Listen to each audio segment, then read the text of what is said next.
Well, the Ford New Zealand Formula Ford Championship field about to get their first taste of racing at Teretonga for this year. Andrew Booth there, we've just seen him in the Williams race team. He's back on the grid a bit behind these guys. Scotty Dixon, the Auckland schoolboy, on pole for both races. Greg Toulet, the defending champ, alongside. And just in the second row, we caught a sight of the red and white car of Austrian Nicky Schulin. A real find by the look of it in this series. Very, very quick in qualifying yesterday to be up there in the third spot. There he is on the right, pushing down, but you can see that Toulet it is, who's come off the second spot on the grid and taken the lead away from Scotty. Oh, and a big crash there. That is young Christian Murchison out of Australia.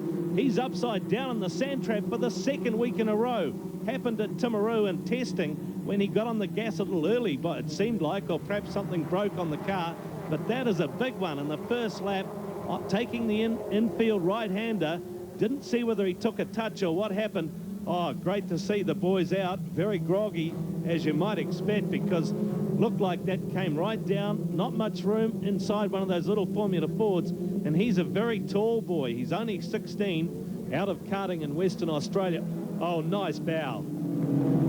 I went to make a move on the exiting the corner on Grant Campbell, and consequently I was forced to try and slow the car down and try and avoid him. And I slipped off into the sand trap, and the car just bit and just rolled, just straight on my head. Well, I think Christian got miscalculated the corner there a bit, and it's very difficult to get round the top of the corner because there's a lot of marbles. I had the same problem in qualifying, and you have to ease the car around the top without trying to change direction too quickly. Okay, so now the restart after the pace car period. Toulet gets the break this time. Scotty Dixon getting left behind a little bit there. Nicky Schulin it is who's making the run down the inside. In fact, he's gone past. What a move on Greg Toulet. Dixon slots into the second, and look at the weather beating in from the south. Suddenly these guys have got something else to contend with, a southerly squall. Well, it looks like a lot of the guys miscalculated the restart there behind the pace car, something that they're not very used to. Well, Toulet certainly came off the worst for wear there. Kenny Smith up into the fourth spot. Darren Drake, your brother, up there. He's doing great in that RF96. That's the first time, or the most competitive we've seen it. It started to come right at Timaru, but this is a very competitive showing from him. Yeah, they've got the car working very well now, and I think you'll find that the car will probably work a little bit better in these damper conditions, just knowing what it does in the rain. So knowing what he does in the rain, this guy got wet feet because he's an Austrian water ski champion, hasn't done much racing for a while, did do a part season of Austrian Formula Ford, then German Formula Ford, but that's 2 years ago. Austrian Nicky Schulin, just 24 years of age, come out here. I think he's going to be, 34, that's Grant Campbell. That was the man that we heard Christian Murchison say he tangled with, although the picture didn't really show them getting together. Here's Darren, and Darren's actually gone past Kenny, so I think the car is really suiting the conditions at the moment. Yeah, excellent to see this as well, because of course he won the Shell Scholarship, had a pretty difficult season last year with this car when really they had great trouble trying to get it to work. Just too much grip, too much downforce was the theory. The Richard Lester team has done a lot of work to try and get that car up and running as a competitive unit, and Darren, who is I think he's got a lot of talent. You would know more than me about that, but he might even beat you, Shane. I don't know. Well, we used to race karts years ago and used to battle it out, so who would know? Who would know? But he's certainly taken a lot of stick in recent times about the excuse that, you know, the car's just not working as well as I'd like.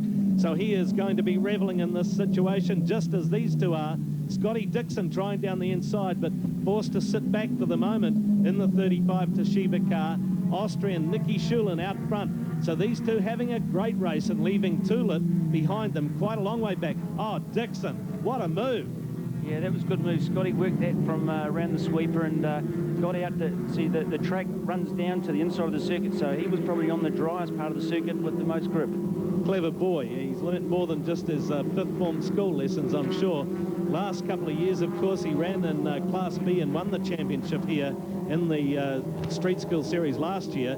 So lots of experience in the bank, karting in the background, a bit of time in Nissan GT Cup field, and of course in the Formula Vs, which he did a great job in. These two now having a good fight. Darren Drake really Hello, what's happened to Gary Ridden? Almost stopped there on the elbow. Yeah, it looks like Gary missed going to first gear in the middle of the corner there, and when you do miss a gear, it's very hard to pop it back in again, especially if you're trying to accelerate at the same time. And very hard to get a good top end speed down this end of the straight as well. I'll see one of the Williams racing cars stopped over the side, but this race, a good one. Darren Drake having his most competitive outing yet. Behind him, Kenny Smith. Right in front, while he's trying to make it right alongside or right behind, is Greg Toolett, who really hasn't got to grips with Teretonga this year.